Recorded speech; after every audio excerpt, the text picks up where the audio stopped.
திருப்பலி வாசகங்கள். முதல் வாசகம் திருத்தூதர் யோவான் எழுதிய முதல் திருமுகத்திலிருந்து வாசகம். அதிகாரம் 4. இறை வார்த்தைகள் 7 முதல் 10 முடிய. பதிலுரை பாடல். திருப்பாடல்கள். அதிகாரம் 72.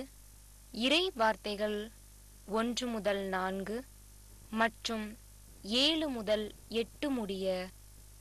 மார்க்கு எழுதிய தூய நற்செய்தியிலிருந்து வாசகம். அதிகாரம் 6. இறை வார்த்தைகள் 34 முதல் 44 முடிய. அக்காலத்தில் இயேசு படகிலிருந்து கலிலேயா கடற்கரையில் இறங்கிய போது பெருந்திரளான மக்களைக் கண்டார். அவர்கள் ஆயரில்லா ஆடுகளைப் போல் இருந்ததால் அவர்கள் மீது பரிவு கொண்டு அவர்களுக்கு பலவற்றை கற்பித்தார். இதற்குள் நெடுநேரமாகிவிடவே சீடர் அவரிடம் வந்து, இவ்விடம் பாலை நிலமாயிற்றே, ஏற்கனவே நெடுநேரமாகிவிட்டது.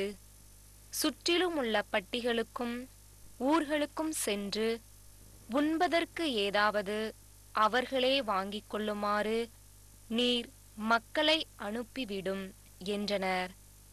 அவர் அவர்களிடம், நீங்களே அவர்களுக்கு உணவு கொடுங்கள் என்று பதிலளித்தார். அவர்கள், நாங்கள் போய் 200 தெனாரியத்துக்கு அப்பம் வாங்கி இவர்களுக்கு உண்ண கொடுக்க வேண்டும் என்கிறீரா என்று கேட்டார்கள். அப்பொழுது அவர், உங்களிடம் எத்தனை அப்பங்கள் இருக்கின்றன, போய் பாருங்கள் என்று கூற, அவர்களும் பார்த்துவிட்டு, 5 அப்பங்களும் 2 மீன்களும் உள்ளன என்றார்கள். அவர் எல்லாரையும் பசும்புல் தரையில் அமரச் செய்யும்படி சீடர்களை பணித்தார்.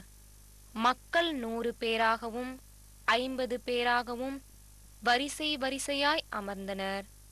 அவர் அந்த 5 அப்பங்களையும் 2 மீன்களையும் எடுத்து வானத்தை அண்ணாந்து பார்த்து கடவுளை போற்றி அப்பங்களை பிட்டு அவர்களுக்கு பரிமாறுவதற்காக தம் சீடரிடம் கொடுத்தார்.